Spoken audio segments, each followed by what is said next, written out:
couple of years ago, I was having a conversation with some friends of mine.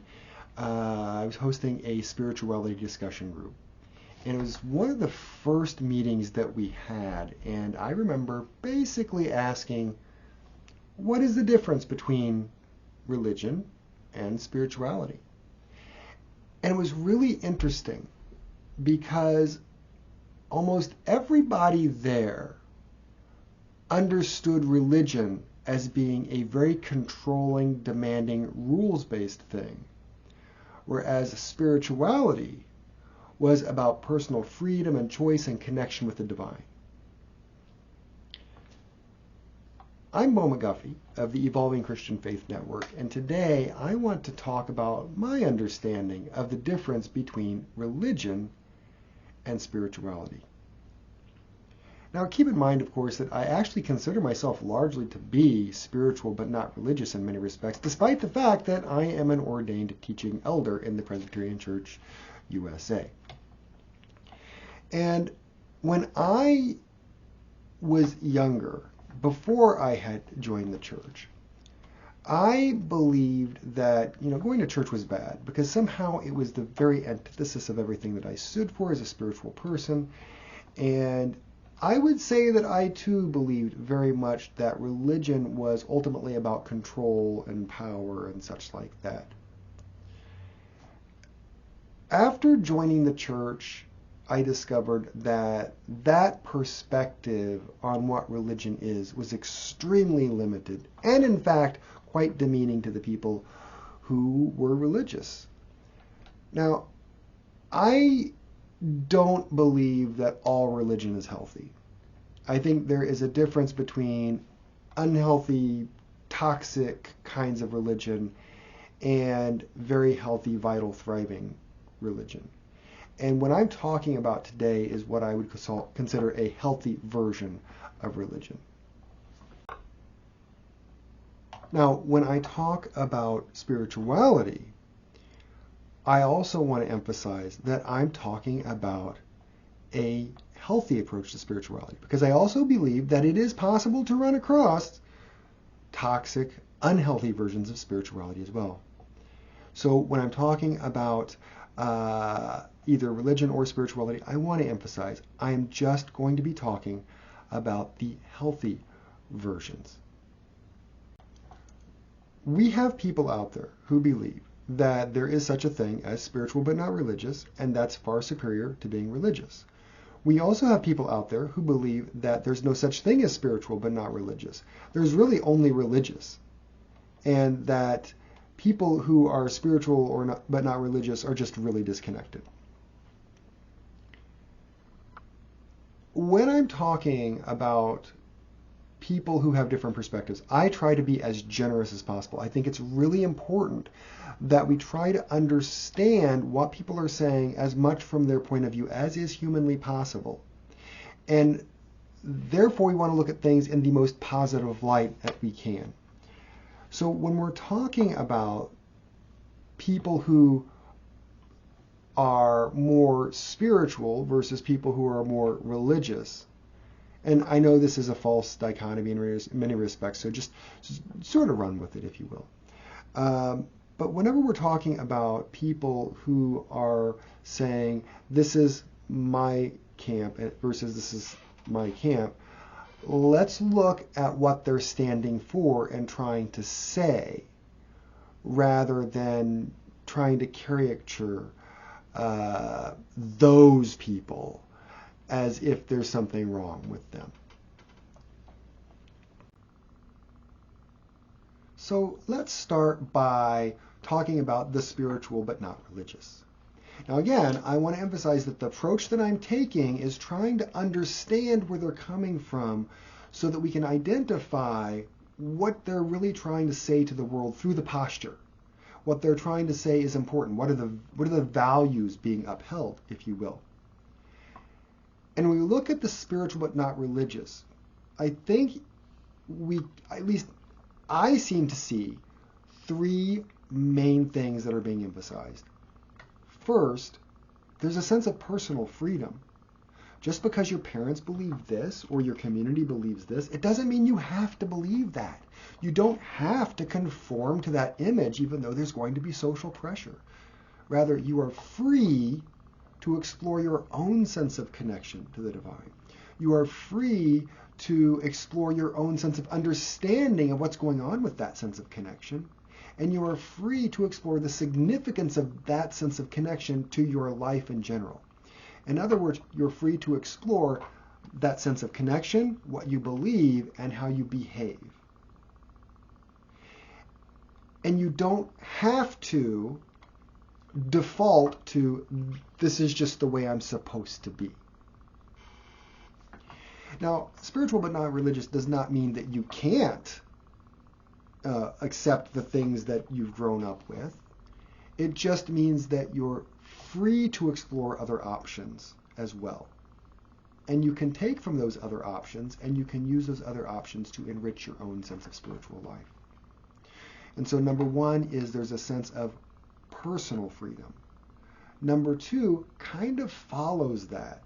Because if you are free to explore your own sense of spirituality, if you will, and you're stepping outside of, shall we say, community norms, then you don't get to fall back on those norms. And you don't get to say, well, that's just what my community believes, or this is just the way my community and my people or whatever behave. Rather, the moment you step outside and become spiritual but not religious, you also accept personal responsibility for your sense of connection with the divine, your beliefs, and the way you relate in this world. And that's a big thing too. A sense of personal responsibility. Because if your spirituality is leading you to relate in a certain way that's, harmful to others, you're responsible for that. If your belief system is leading you to relate to others in a certain way, you are responsible for any damage done because of your belief system. You don't get to say, well, that's just what we believe. You're responsible for that. If you believe that the world around you is sacred, you are responsible for how you're going to relate in that to the sacred, because that's your spirituality. And if you believe that the earth is sacred, then you better treat the earth as if it is sacred. So that's number two, a personal sense of responsibility. And number three is an interesting one, because I think that for the most part, a lot of the spiritual but not religious movement is a reaction to what is perceived as what I'm going to call the sins of the Christian church. Because when we look at Christianity, and I'm in America, so when you look at the American church and you look at history, what we see certainly here is that I would say that many, many human beings, and arguably the earth as well, have been seriously abused in the name of God, in the name of the Christian church. And if you have a sense of personal responsibility for what you believe and how you behave and all that other stuff, then what's going to happen is you look at something that you consider abusive, you want to distance yourself from that. And so that leads us to the third thing, which is non-identification with that which is perceived as abusive. If the Christian church is perceived as being an abusive institution, as many see it, then it's important, if you are going to accept responsibility for your own spirituality, it's important to distance yourself from that, so as not to validate it.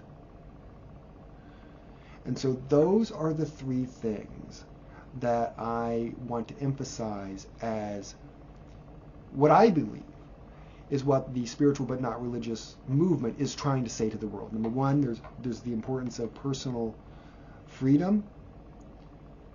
Along with that comes personal responsibility and the personal need to non-identify with that which is perceived as abusive.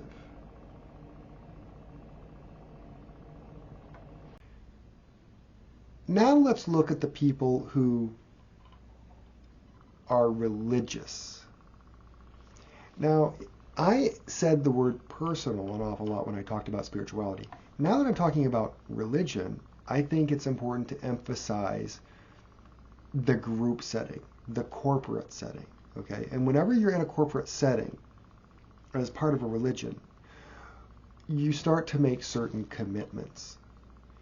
And I think there are three main commitments that I want to highlight. The first is a commitment to a tradition.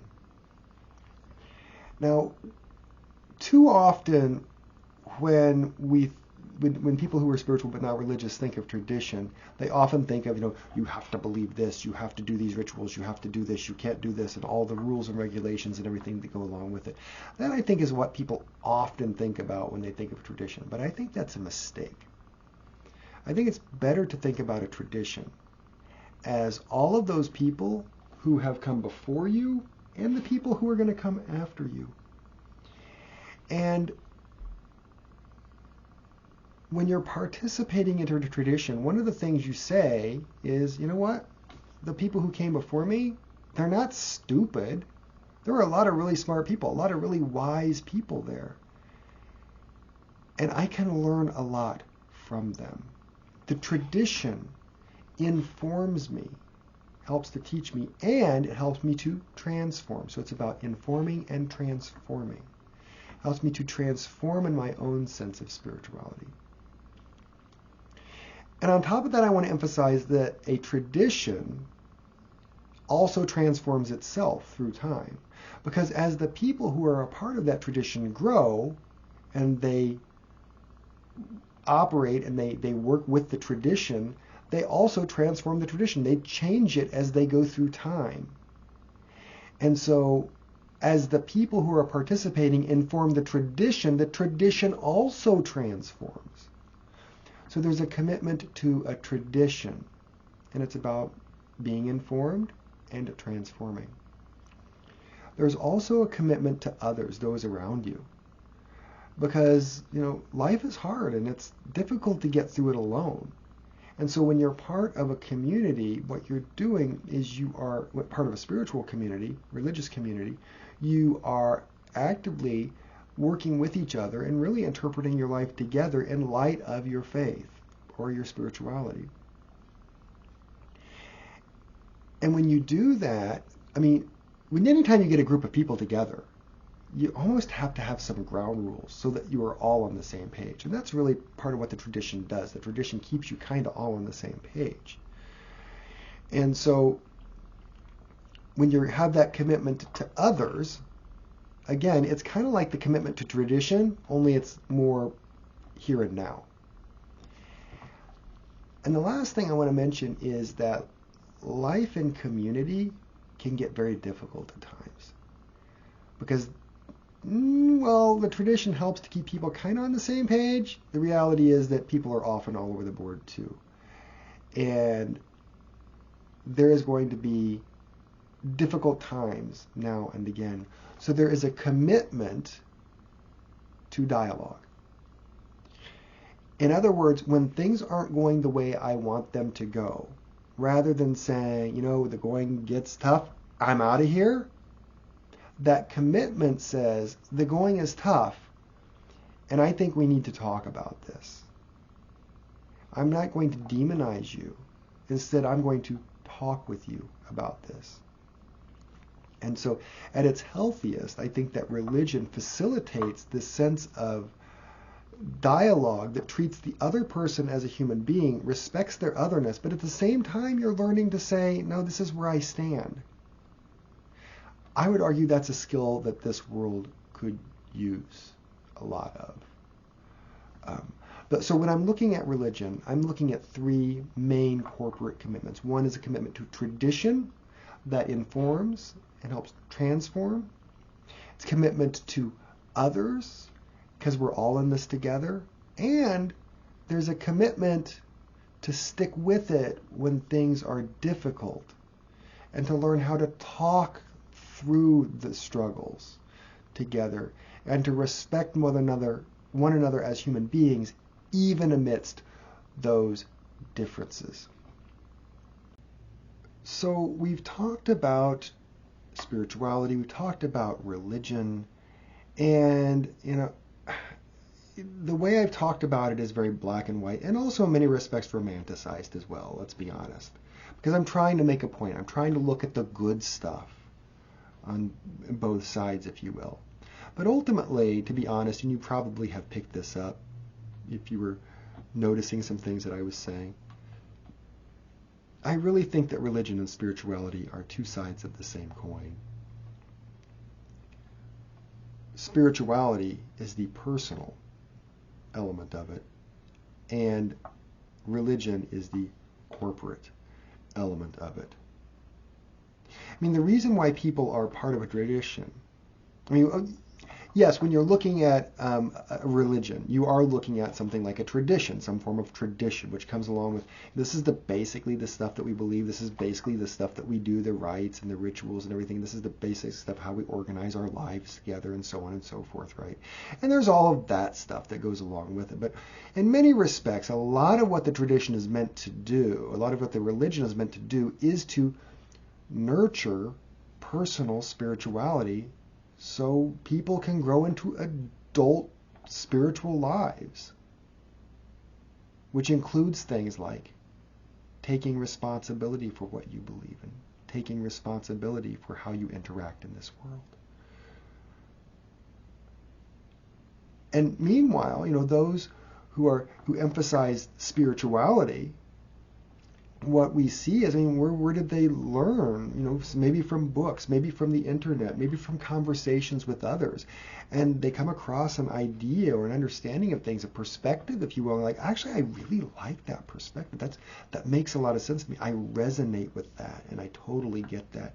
And you learn more about that, and you learn from that person. You learn more about, similar things that kind of also resonate with you. And where did they learn this stuff from? Well, someone taught someone else, and someone taught someone else, and someone taught them, and now they're teaching you, whether it's through a book or online or whatever.